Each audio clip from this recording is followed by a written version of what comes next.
Hello, my name is Julia, and today I'm going to talk about the fear of loving someone else. The definition of love by the dictionary is to care and respect, to have affection, tenderness, and dedication, to be loyal towards something or someone. It could be your parents, your child, or even your pet. It's easy to see how great it is when two people are in love, how an amazing feeling it must be, how much happiness, gratefulness, and pride love can bring. But why am I so scared of it? Don't get me wrong, I truly love my family and friends. The problem is that I find it difficult to love somebody else. I've never had a boyfriend, I've never been in love. And even if I did, I would never admit it or show it. But why? Because I believe that people don't tell you the full story. They don't tell how love can be ugly and hurtful. Obviously, it's good for the most of the time, but is it really worth it if it could hurt or even broke you afterwards? One of my favorite things to do is read. I got that from my mom. I also like movies and TV series.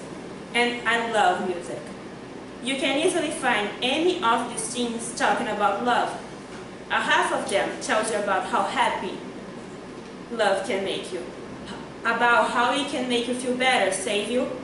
But what if the reason it wasn't okay in the first place was a love story that didn't end well?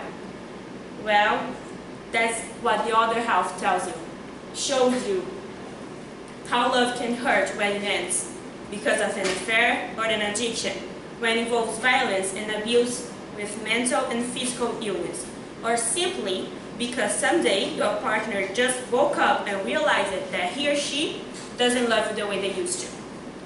That's how the image of love gets realistic and harmful. I've always been afraid of loving, but when I thought it was getting better, just all of a sudden got worse. Since before, the fear came from my way of seeing things, but now I saw an example of her with my own eyes and felt it with my own heart. My parents got divorced in the beginning of this year. The main reason is simply because my father stopped loving my mom.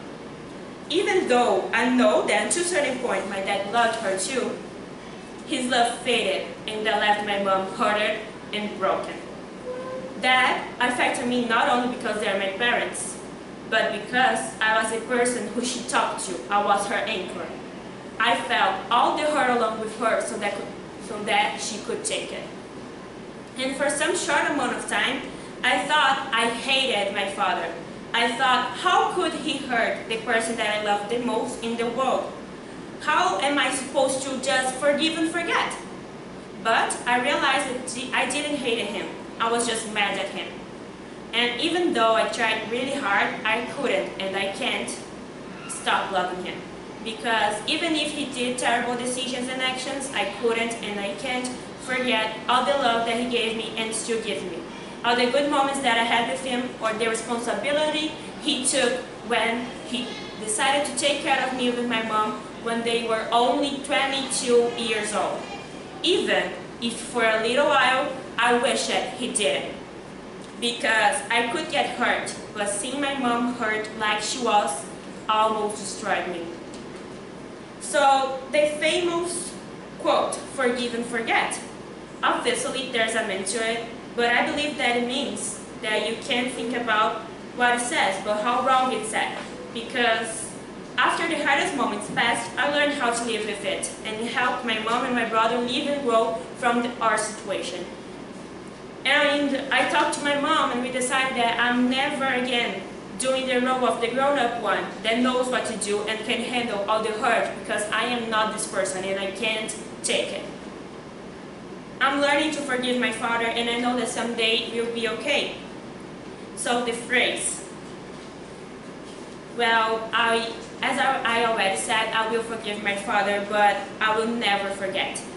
Because my relationship with my mom and dad, and with all the other people I know, has changed. The way I look at things has changed, both for good or bad. I'm scared of loving someone for my own protection. And I know I need to learn how to control it, but please, if there's anything that you can learn from this, is to be careful on who, with what intensity, and how much people you're willing to love and let into your life. Since the more people you let in, Marques lived and left you hurt. Thank you for listening.